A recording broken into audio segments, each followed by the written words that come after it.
The steady beeping of hospital monitors filled the room as I lay there, exhausted but elated, cradling my newborn son.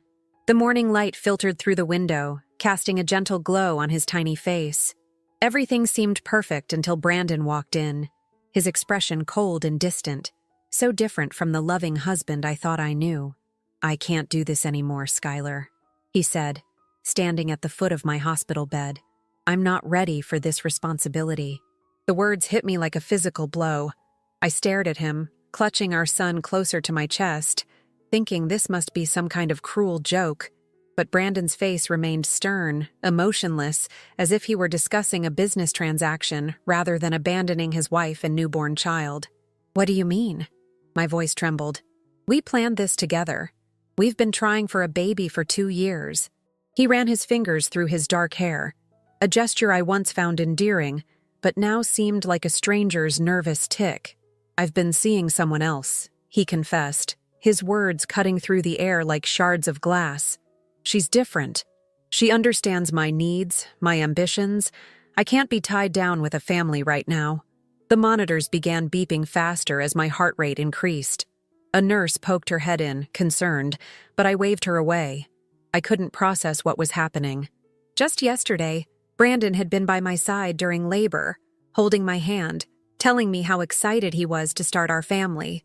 Now, less than 24 hours later, he was standing here, destroying everything we'd built together. "How long?" I managed to ask, though I wasn't sure I wanted to know the answer.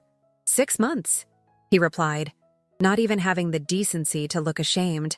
"Jennifer works at the firm. She's been helping me with the Maxwell account." Jennifer, the new junior partner, the one he'd mentioned casually in conversation, telling me how brilliant she was, how she was revolutionizing their approach to client relations. All those late nights at the office suddenly made sense.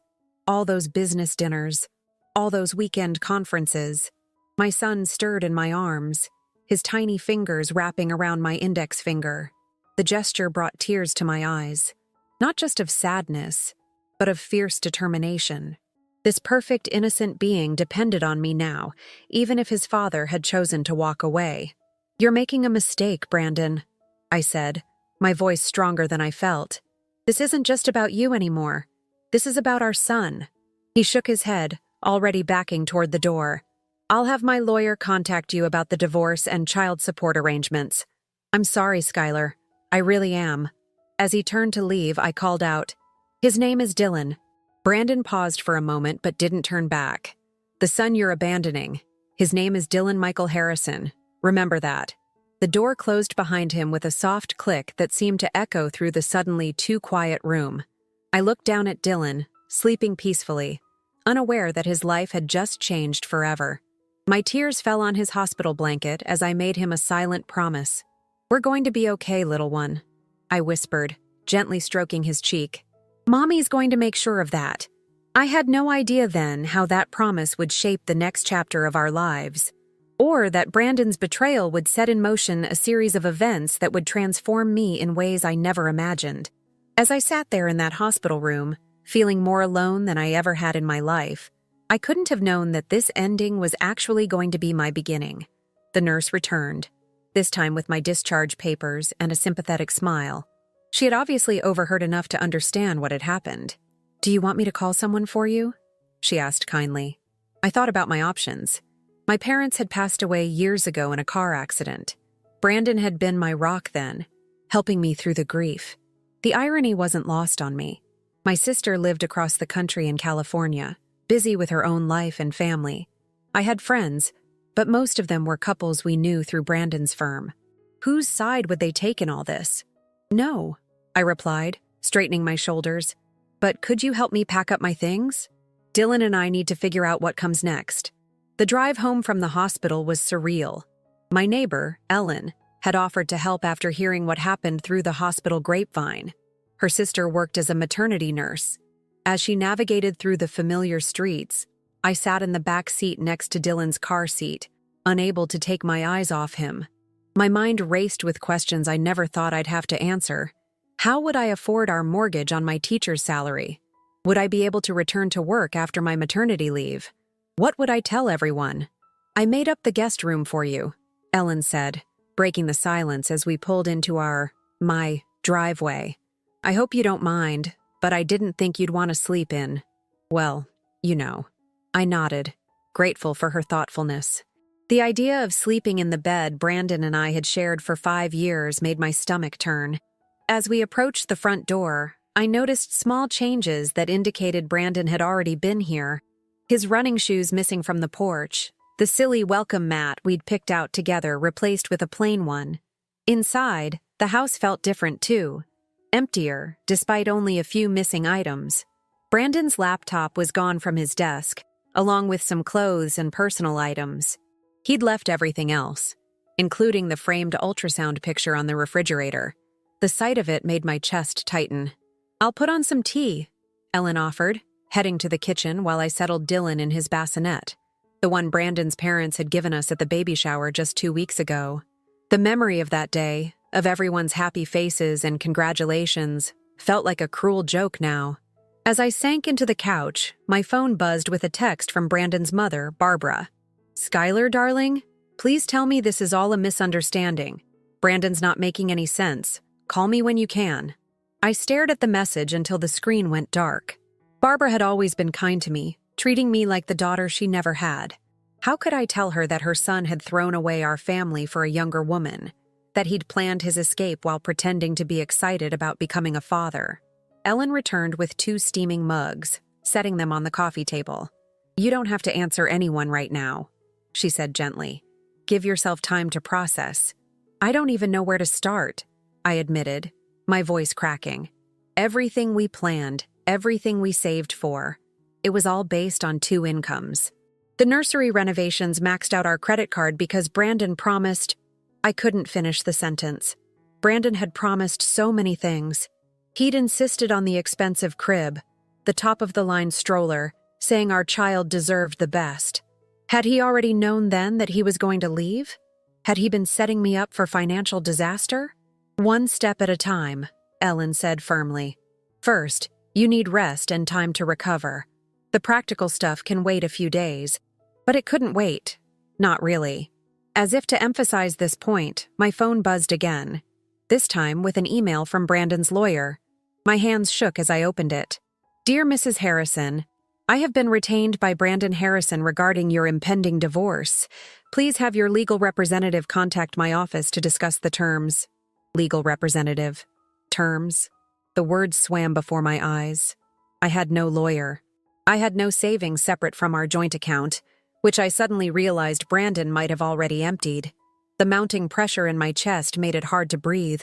Dylan's soft cry from the bassinet cut through my panic like a lifeline. I got up, my body still sore from giving birth, and lifted him into my arms. His tiny weight anchored me to reality, his newborn scent clearing my head slightly. I said slowly, rocking Dylan gently. I need to make some calls tomorrow. My sister Kate might know a good lawyer in the area, and I should probably talk to Principal Matthews about extending my maternity leave. Ellen nodded approvingly. That's good thinking. And Skylar?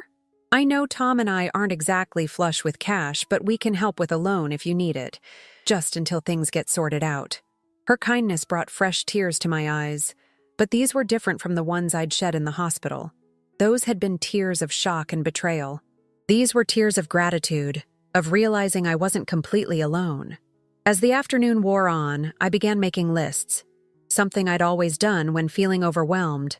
Legal questions to ask, financial documents to gather, people to contact. With each item I wrote down, I felt a tiny bit more in control. Then I found it, tucked away in my home office desk drawer. A business card from a career coaching service I'd considered contacting last year when I'd thought about pursuing my master's degree. Brandon had discouraged the idea, saying the timing wasn't right with us trying for a baby. Now I wondered if that had been another way of keeping me dependent on him. I pinned the card to my bulletin board, a small act of defiance against the future Brandon had chosen for me. Dylan cooed from his bassinet, and I walked over to pick him up again. You know what, little one? I whispered, pressing a kiss to his forehead. Maybe it's time for both of us to learn who we can be without your father holding us back. As evening settled in and Ellen reluctantly prepared to leave, promising to check on us tomorrow, I felt the first stirrings of something unexpected. Not confidence exactly, but possibility. The path ahead was terrifying and unclear, but for the first time since Brandon walked into that hospital room, I felt something besides despair. I had no way of knowing then that this feeling, this tiny spark of determination, would grow into a flame that would light my way through the darkness ahead. But that night, as I fed Dylan in the quiet of the guest room, I made another promise to my son. We're not just going to survive this, baby. We're going to thrive. 2 weeks after Brandon's departure, I sat at our home office desk, surrounded by papers and running on 2 hours of sleep. Dylan had finally dozed off in his swing beside me, giving me a chance to sort through the mountain of financial documents I'd gathered. What I found made my blood run cold. The first red flag was our joint savings account, nearly empty except for my last paycheck deposit. The second was a series of large transfers to an account I didn't recognize, dating back almost 8 months. But it was the third discovery that made me realize just how calculated Brandon's betrayal had been. "Oh my God," I whispered, staring at the mortgage statement in my trembling hands. The refinancing papers I'd signed 3 months ago, the ones Brandon had rushed me through during a particularly exhausting week of morning sickness, hadn't been for a better interest rate as he'd claimed. He'd taken out a massive home equity loan, leaving me with a mortgage payment nearly double what it had been. The room started spinning. I gripped the desk edge, forcing myself to take deep breaths. The baby books had warned about postpartum anxiety, but this wasn't hormone-induced panic. This was the reality of how thoroughly my husband had planned my financial ruin. My phone buzzed. A text from Kate, my sister. "Just landed. Heading to the lawyer's office now. You okay?" Kate had dropped everything and flown in from California the moment I'd told her about the suspicious financial activity I'd found. As a forensic accountant, she'd insisted on coming to help me make sense of our finances before my appointment with the divorce lawyer. "Found something big," I texted back. "Really bad." 3 dots appeared immediately. "Don't tell me anything else over text. Document everything. I'll be there in 2 hours." Just then, the doorbell rang. Dylan stirred in his swing, and I held my breath, praying he wouldn't wake. Through the security camera feed on my phone, installed by Ellen's husband Tom after we'd found Brandon's Range Rover parked outside late one night, I saw Barbara, my mother-in-law, standing on the porch. I hadn't spoken to her since that first text message, letting her calls go to voicemail as I tried to process everything. But now, seeing her familiar figure clutching what looked like a photo album, I felt a sudden urge to face her. Maybe it was the morning's discoveries making me bold, or maybe I just needed someone else to witness the extent of Brandon's deception. "I know you're home, Skylar," Barbara called out softly. "Please, I just want to talk." Dylan was still sleeping soundly. The baby monitor was charged. I could spare a few minutes. When I opened the door, Barbara's usual perfectly composed appearance was noticeably frayed.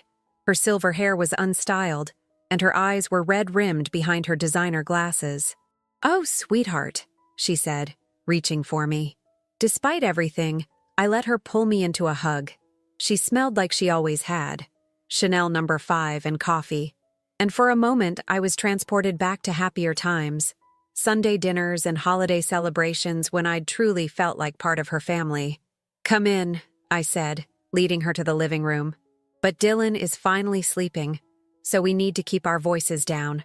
Barbara nodded, settling onto the couch and placing the photo album on the coffee table.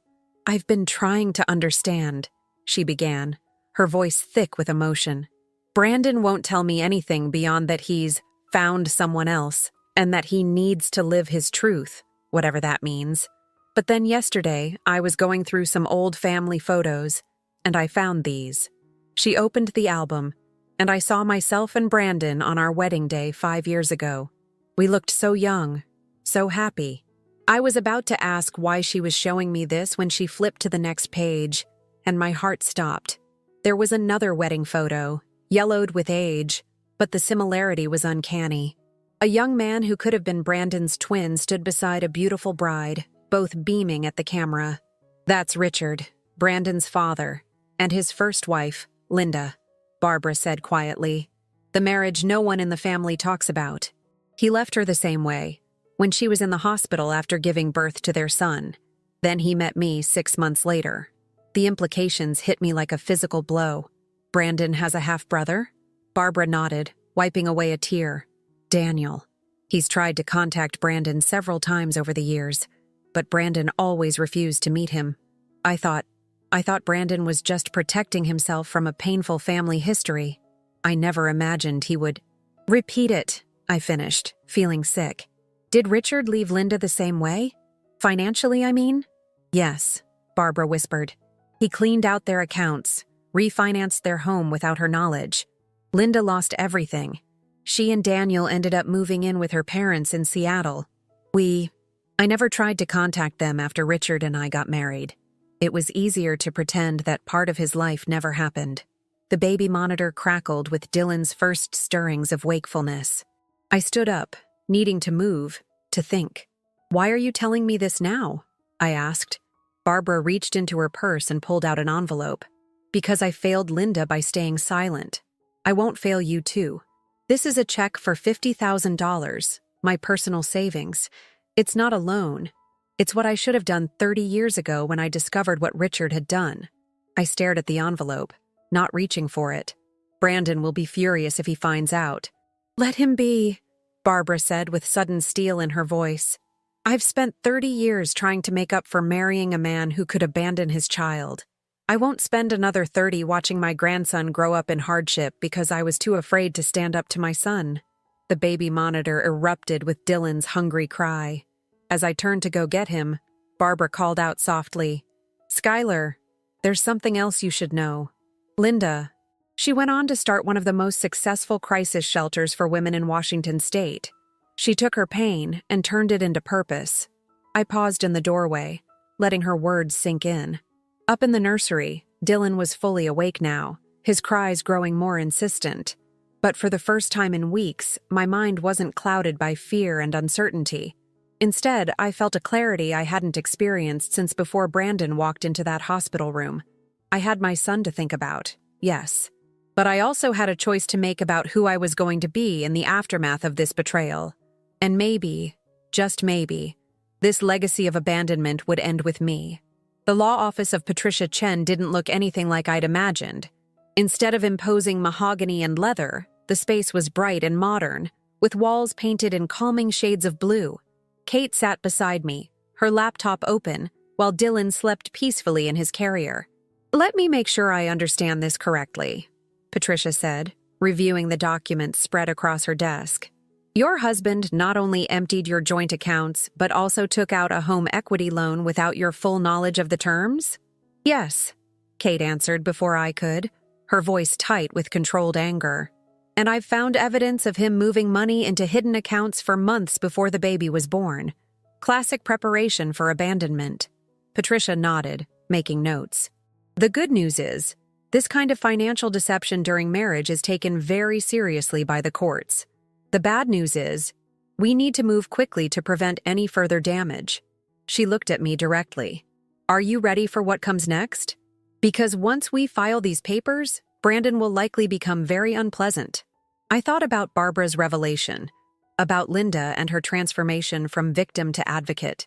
I'm ready, I said, surprising myself with the steadiness in my voice. What do I need to do? The next few hours were a blur of signatures and strategy discussions. Patricia helped me file for an emergency hearing to freeze our remaining assets and get temporary support for Dylan. Kate worked on tracking down the hidden accounts, her expression growing grimmer with each discovery. There's one more thing, I said as we were wrapping up. I want to look into going back to school. Not right away, but soon. I had been considering a master's in educational leadership before. Everything. Patricia smiled, the first real smile I'd seen from her. Actually, that's excellent timing. Given Brandon's actions and income level, we can petition for him to cover educational expenses as part of the support agreement. He derailed your career advancement during the marriage. We can make that part of our case. As we left the office, Kate pulled me into a fierce hug. I'm so proud of you, little sister.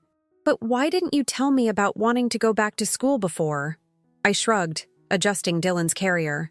It never seemed like the right time. Brandon always had reasons why we should wait. You mean he always had reasons why you should stay dependent on him, Kate corrected. Just like he had reasons why you should quit your investment club, and reasons why you shouldn't start that summer tutoring program you talked about. Her words hit home. How many of my dreams had I put aside because Brandon had convinced me the timing wasn't right? How many opportunities had I missed because I was too busy trying to be the perfect wife he claimed he wanted? That evening, after Kate left for her hotel and Dylan was down for his first sleep of the night, I found myself drawn to my home office.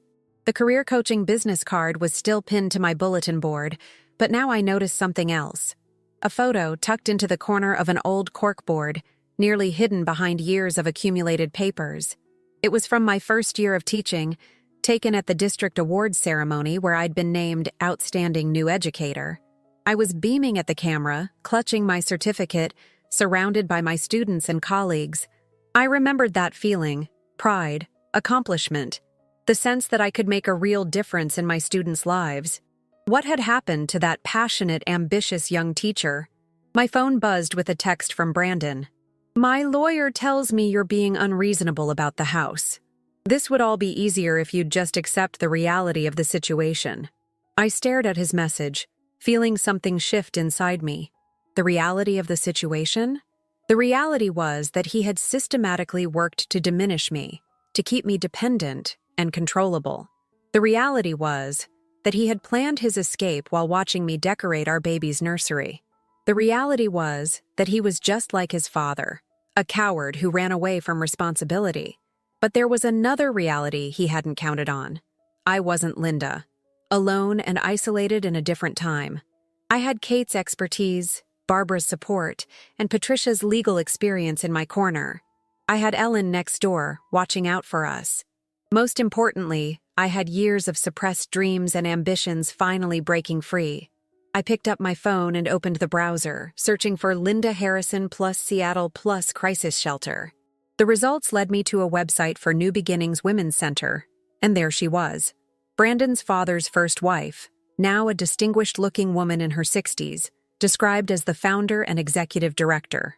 Without letting myself overthink it, I clicked on the Contact Us link and began typing. Dear Ms. Harrison, you don't know me, but my name is Skylar Harrison. Until 2 weeks ago, I was married to your son Brandon's half-brother. I recently learned about our shared experience, and I find myself hoping to learn from your journey. Dylan's cry through the baby monitor interrupted my typing. As I headed upstairs to feed him, I saved the draft email. I wasn't quite ready to send it. Not yet. But for the first time since Brandon's betrayal, I felt like I was moving toward something rather than just running away from my pain.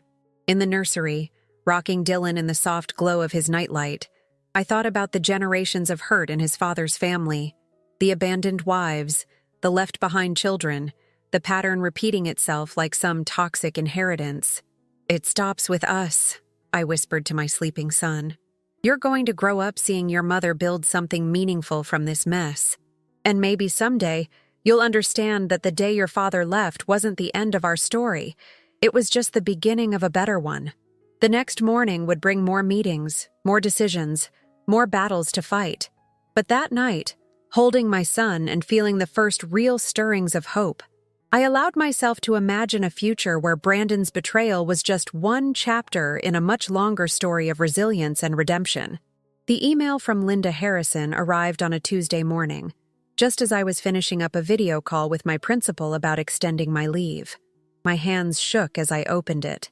Dear Skylar, your message caught me completely off guard. In 30 years, you're the first person from Richard's new family to reach out. I spent hours trying to decide how to respond, but in the end, the answer was simple. Yes, I would very much like to talk. I'm actually planning to be in your area next month for a conference on domestic financial abuse.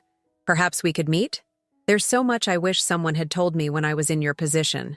With hope, Linda. I read the email 3 times, each time catching new details. A conference on financial abuse. Exactly what Brandon had done to me. It couldn't be a coincidence. I quickly checked the conference details she'd attached and felt my breath catch. The keynote speaker was listed as Linda Harrison, Ph.D., breaking the cycles of financial coercion in domestic partnerships. What do you think? I asked Dylan, who was contentedly playing with his activity mat beside my desk. He responded with a happy gurgle, reaching for the dangling toys above him. Yeah, I think so too. Before I could reply to Linda's email, my phone rang. It was Patricia. The judge granted our emergency petition, she said without preamble. Brandon's assets are frozen, and he's required to provide immediate temporary support. But Skylar, there's something else you need to know. I braced myself. In the past few weeks, I'd learned that good news often came packaged with complications. Jennifer walked into my office this morning, Patricia continued. Brandon's friend. She wants to talk to you. My stomach lurched. About what? She wouldn't tell me details, but she seemed agitated. Said it was important. I told her absolutely not without my presence, but I wanted to run it by you first. I looked at Dylan, thinking about patterns and cycles, about Linda turning her pain into purpose, about all the women who had sat in Patricia's blue-walled office, facing their own versions of betrayal. Set it up, I heard myself say, but not at your office, somewhere public. That's how I found myself 2 days later, sitting at an outdoor cafe with my lawyer beside me, and my son's stroller angled so I could see him while keeping an eye on the street. Jennifer arrived exactly on time, looking nothing like the polished junior partner I'd glimpsed at Brandon's office parties. Her designer suit was wrinkled, her makeup slightly smudged. She clutched her handbag like a shield as she approached our table. Thank you for meeting me, she said, her voice barely above a whisper. I know you must hate me. I don't hate you, I replied, surprising myself by meaning it. I don't know you well enough to hate you. She flinched at that, then reached into her bag and pulled out a thumb drive. You need to see what's on this. Brandon, he's not who either of us thought he was. Patricia held up a hand. Before we go any further, I need to be clear. Anything said here could potentially be used in legal proceedings. Are you sure you want to continue? Jennifer nodded, tears forming in her eyes. 2 weeks ago, I found out I'm pregnant. When I told Brandon, he laughed. Said I was naive to think he'd leave his cushy setup for me. That once the divorce settlement was done, he'd be getting half of your assets plus alimony since you make more as a teacher than I do as a first-year partner. My head spun. But he makes 3 times what I do at the firm. On paper, Jennifer said bitterly. But for the past year, he's been having his real compensation funneled through a shell company. He's been building this plan for months, maybe longer. The thumb drive has everything. Emails, bank statements, conversations he didn't know I was recording after I got suspicious. Patricia was already pulling out her laptop. You understand this is effectively a confession to conspiracy to commit fraud? Jennifer straightened her shoulders. Yes, and I'll testify to all of it. I'm not letting him do to me what he did to Skylar, what his father did to Linda Harrison. I stared at her. You know about Linda? I found out last week. Did some digging after Brandon's reaction to my pregnancy. There's a pattern with the men in his family. They target women with careers, isolate them, drain them financially, then abandon them when they're most vulnerable. Richard did it to Linda. Brandon's uncle did it to his first wife in Florida. And Brandon was planning to do it to both of us. Dylan stirred in his stroller, and I automatically reached over to adjust his blanket. Jennifer watched the gesture with visible longing. I'm keeping my baby, she said suddenly. The firm has good maternal leave policies. Policies I helped write, ironically. I thought you should know everything. And maybe, she hesitated, glancing at Dylan, maybe our children shouldn't grow up thinking they don't have any siblings. The implications of her words hit me just as my phone buzzed with a new email notification. It was from Linda. Skylar, something told me to look into Brandon's current situation more thoroughly. We need to talk sooner than next month. There's more to this story than you know, and I'm concerned that history might be repeating itself in ways we haven't yet uncovered. Can we video chat this evening? There are other women you need to meet. With growing concern, Linda. Looking up from my phone, I saw Jennifer watching me anxiously, Patricia reviewing the contents of the thumb drive with increasing alarm, and Dylan sleeping peacefully, unaware that his family story was growing more complex by the minute. Jennifer, I said carefully, what do you know about Brandon's uncle's first wife?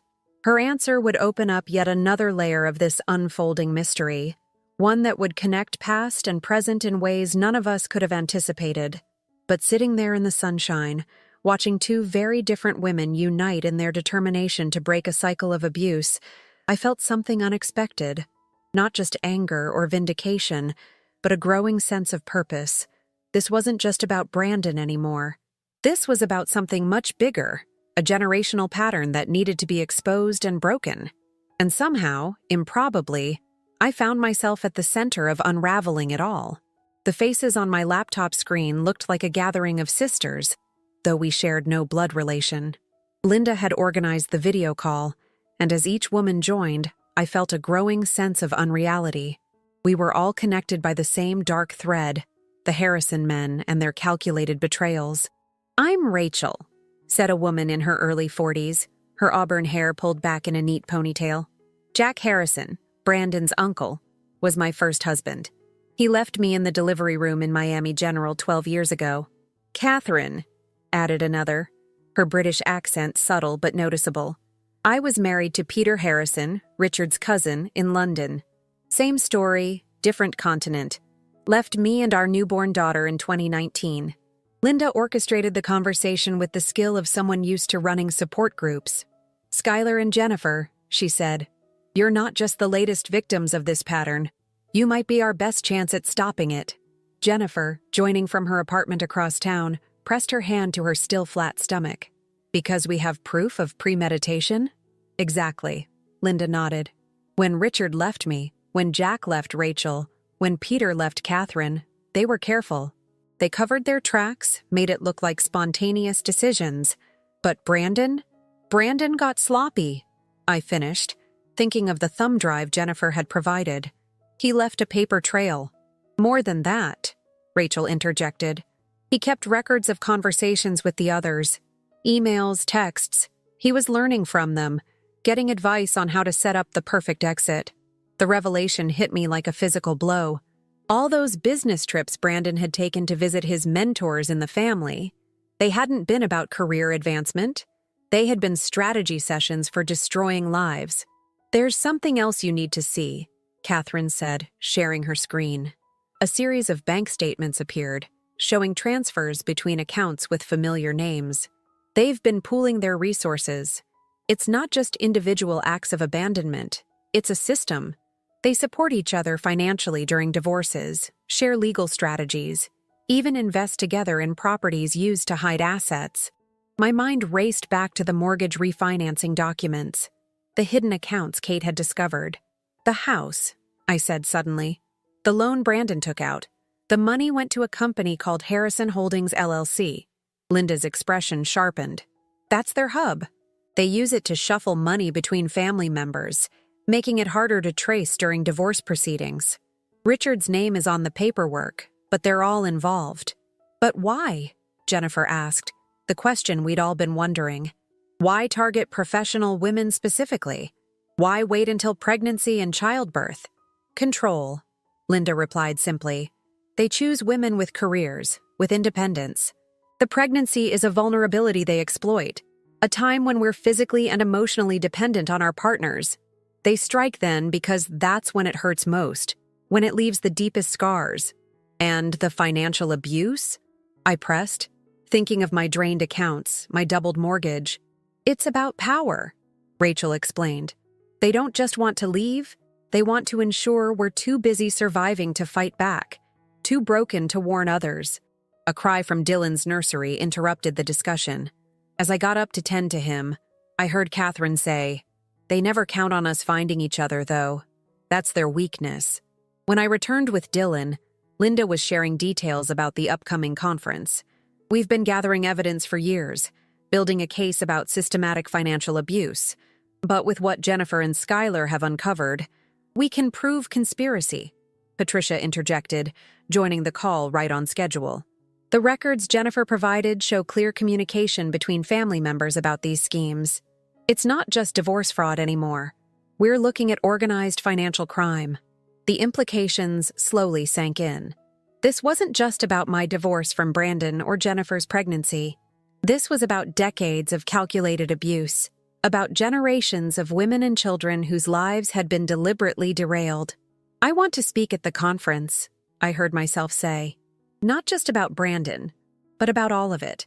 About how they chose us because they thought we were perfect victims, successful enough to have resources worth stealing, independent enough to make isolation hurt more.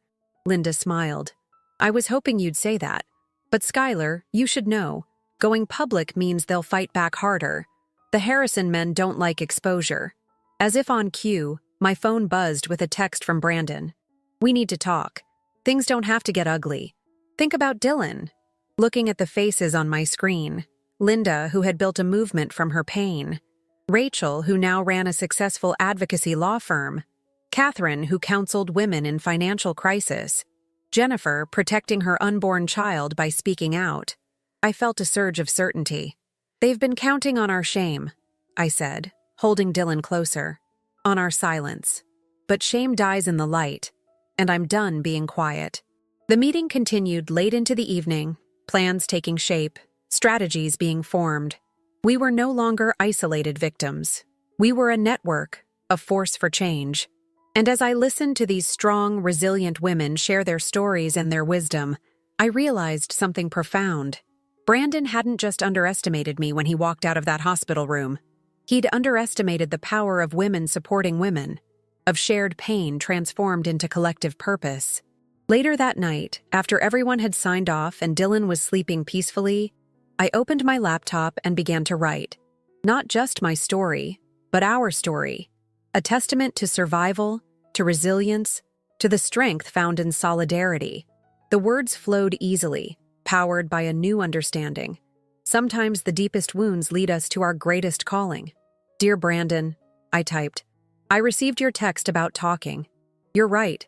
Things don't have to get ugly. They just have to change.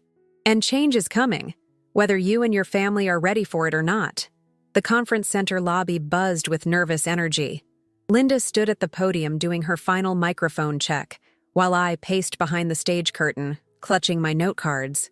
Dylan was with Ellen, who had insisted on taking the day off work to help. In the front row, I could see Jennifer, now showing slightly at 4 months, sitting between Rachel and Catherine. 2 minutes, the event coordinator called out. My phone vibrated. A text from Barbara. Richard just found out about the conference. They're all in panic mode. Stay safe. I'm proud of you. I took a deep breath, remembering the hours of preparation, the late-night strategy sessions, the careful compilation of evidence. We weren't just telling our stories today.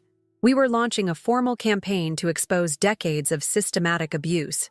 Linda's voice filled the hall. Financial abuse doesn't always wear the face we expect. Sometimes it wears designer suits and carries briefcases. Sometimes it plans its attacks with spreadsheets and shell companies. Just then, my phone lit up with an incoming call from Brandon. I declined it, but another came immediately. This time from his father, Richard. As I blocked that number too, a movement at the back of the hall caught my eye. Through the curtain gap, I saw them. Brandon, Richard, and 2 other Harrison men, trying to slip in unnoticed. Patricia, positioned by the door, was already moving to intercept them. But they weren't heading for the stage. They were spreading out, taking seats in different sections of the audience. My stomach clenched as I realized their strategy. They were planning to disrupt the presentation from multiple points. And now, Linda was saying, I'd like to introduce someone who helped uncover the true scope of this issue. A woman who, like me 30 years ago, faced abandonment at her most vulnerable moment, but chose to fight back. Please welcome Skylar Harrison. The applause felt distant as I walked onto the stage. I could see Brandon's face in the crowd, that familiar smirk playing at his lips. He thought he knew what was coming, probably expected tears, accusations, a victim story that he could easily dismiss. Instead, I pulled up the first slide, a detailed financial chart. Financial abuse leaves a paper trail, I began, my voice steady. When I was in the hospital giving birth to my son, my husband abandoned us. But before he did, he spent 8 months systematically destroying our financial security. Today, I'm not here to tell you just my story. I'm here to show you exactly how he did it, and how his family has been doing the same thing to women for 3 generations. Brandon's smirk faltered. In the back, Richard stood up, probably planning to leave. But Rachel's voice rang out. "Going somewhere, Uncle Richard? Like you did at Miami General 12 years ago?" The room rippled with murmurs as our carefully orchestrated plan unfolded. With each new slide, another woman in the audience stood up, each connected to a Harrison man, each with documentation of their calculated abuse. "The pattern is always the same," I continued, clicking through the evidence. "They target professional women. They isolate us during pregnancy. They drain our resources through careful planning. And they count on our shame to keep us quiet." Brandon was on his feet now, moving toward the stage. But Jennifer stood up, her pregnancy visible in her fitted dress. And he froze. "This isn't just about divorce," I said, my voice growing stronger. "This is about organized financial crime. And thanks to detailed records kept by one of their own, we can prove it." The next slide showed emails between the Harrison men, discussing their tactics, sharing advice on how to maximize the damage they could do. Richard's face had gone pale. 2 other Harrison men were already hurrying toward the exits. "You can't do this," Brandon called out, his voice shaking with rage. "You're going to destroy our family." The words hung in the air for a moment before I responded. "No, Brandon. You did that yourself. We're just bringing it into the light." Linda stepped forward then, adding her voice to mine. 30 years ago, I thought I was alone. I thought my story was unique. Today, we're announcing the formation of the Financial Abuse Recovery Network. We'll provide legal support, financial counseling, and, most importantly, a community that understands. Because the greatest weapon against systematic abuse is women supporting women. As if on cue, Barbara walked into the hall. Richard's face contorted with shock as his wife of 30 years walked past him to join us on stage. "The cycle ends here," Barbara announced into the microphone. "I'm pledging my personal inheritance to fund this network. No more women will face this battle alone." The rest of the presentation passed in a blur of solidarity and strength. When it was over, when the Harrison men had slunk away and the reporters had finished their questions, I found myself in a quiet corner with Jennifer. "I was so scared," she admitted, resting her hand on her bump. "But watching you up there..." "We're going to be okay," I told her, meaning it for the first time. "Our children are going to grow up knowing a different kind of strength." That evening, as Ellen helped me put Dylan to bed, my phone buzzed with a message from an unknown number. It was a photo of a young man who looked startlingly like Brandon, with a simple message. "I'm Daniel. Linda told me what you all did today. Thank you for helping make sure no more Harrison men grow up thinking this is okay." I looked at my sleeping son, thinking about cycles broken and new beginnings. The road ahead would still be challenging. The Harrison men wouldn't go down without a fight. But as I read through the hundreds of messages flooding in from women who'd seen our presentation, who recognized their own stories in ours, I knew we'd chosen the right path. The shame that had once felt like a prison now felt like fuel for change. And somewhere in Seattle, in Miami, in London, and right here in my own city, women were drawing strength from the knowledge that they weren't alone. We had turned our pain into power, our isolation into community, our endings into beginnings. A month after the conference, I sat in my newly reorganized home office, surrounded by sticky notes and laptop screens. Dylan played contentedly in his pack-and-play beside me while I juggled video calls between time zones. Rachel in Miami, Catherine in London, Linda in Seattle. The Financial Abuse Recovery Network was taking shape faster than any of us had anticipated. "Another 20 women have come forward," Rachel reported, shuffling through her papers. "Not all Harrison-related, but the pattern is the same. Professional women, pregnancy, calculated financial abuse. We're going to need more counselors," Catherine added. "The waiting list for financial recovery coaching is growing daily." A notification popped up on my second screen. An email from Brandon's lawyer. The subject line read, "Settlement offer." I ignored it for now, focusing instead on the community we were building. "Skylar?" Linda's voice brought me back to the conversation. "Have you thought more about the education program?" I nodded, pulling up the proposal I'd been working on. After the conference, I'd realized that my background in education could serve a greater purpose. I've outlined a curriculum for financial literacy workshops, not just basic budgeting, but how to recognize red flags, protect assets, maintain financial independence within relationships.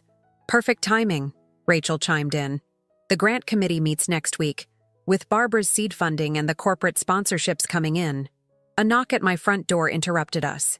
Through the security camera feed, I saw Jennifer, one hand supporting her growing belly. Sorry, I told the group. Need to take a quick break.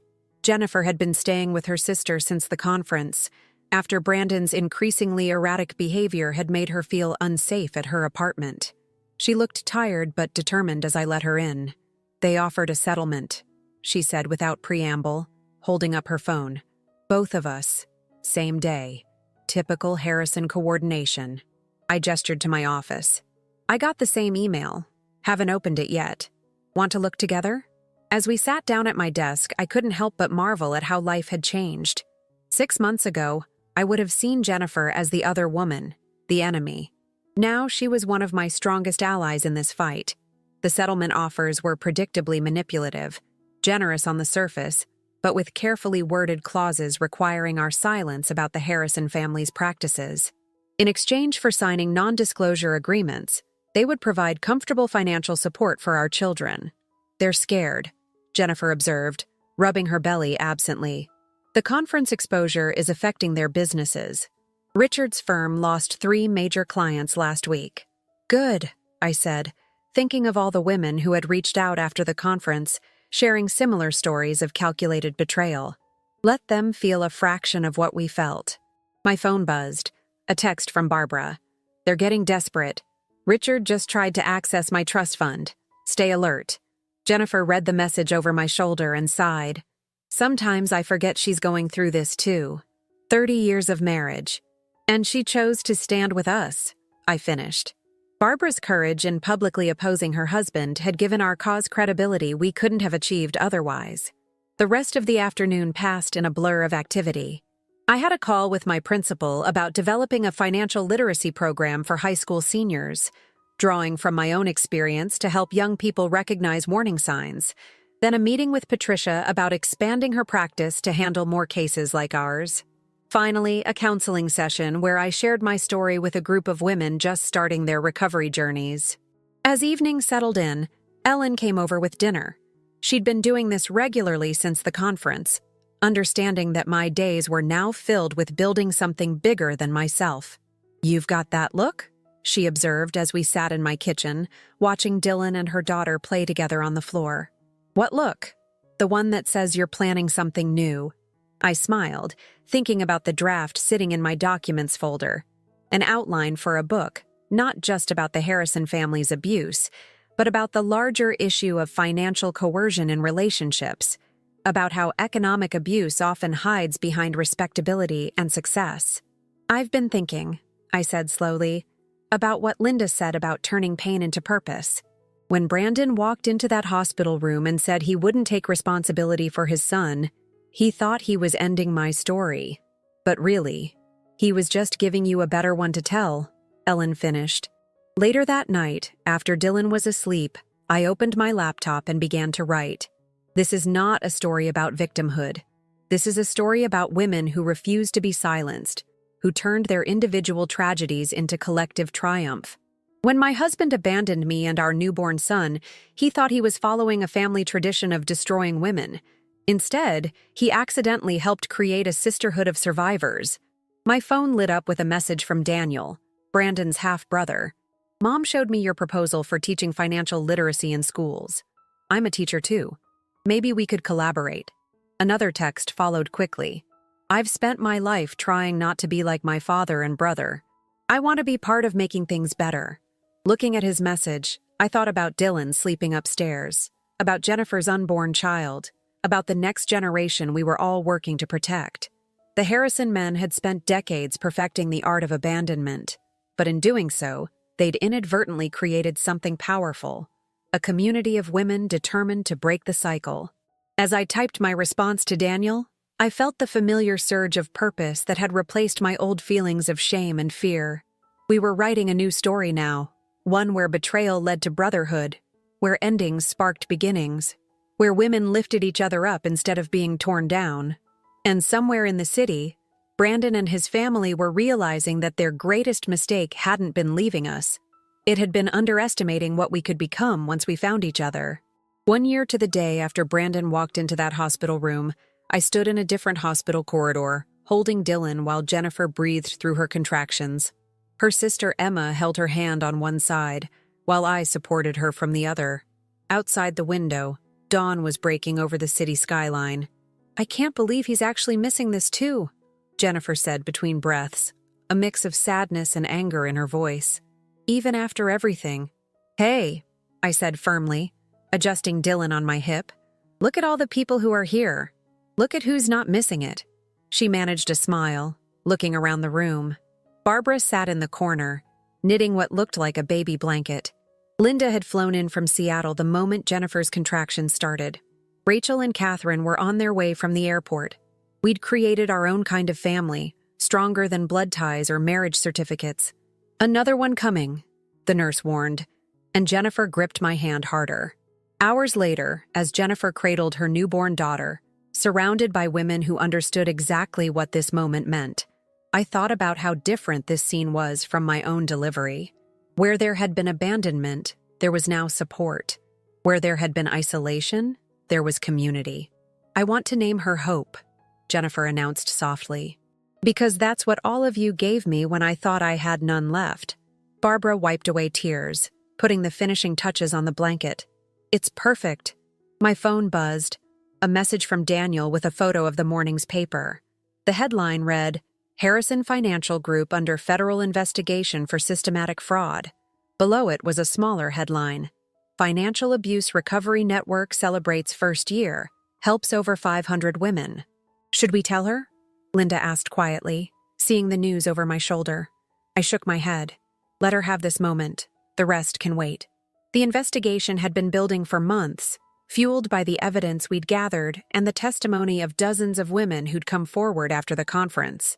Brandon and his family were finally facing consequences, not just socially, but legally. But that wasn't the victory that mattered most. The real triumph was in moments like this, Jennifer welcoming her daughter surrounded by love instead of betrayal. It was in the weekly support groups where women shared their stories and found their voices. It was in the high school classes where I now taught young people about financial independence and healthy relationships. Dylan squirmed in my arms, reaching for hope. At 18 months old, he was already walking, already forming words, already showing me every day that Brandon's absence had made room for something better in our lives. "Want to meet your sister?" I asked him softly, lowering him carefully beside Jennifer's bed.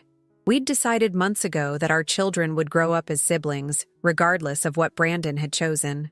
"You know," Barbara said, watching them, "Richard called again yesterday. Wanted to know if I'd consider reconciliation." "And?" Linda asked, though we all knew the answer. Barbara straightened her shoulders. "I told him I'd found a better version of family." Later that evening, after Jennifer and Hope were resting and the others had gone to their hotels, I sat in the hospital garden with Dylan asleep in his stroller. My laptop was open to the final chapter of my book, now nearly complete.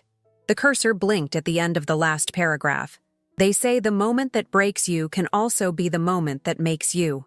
When my husband walked away from us in this same hospital a year ago, he thought he was following a family tradition of destroying women.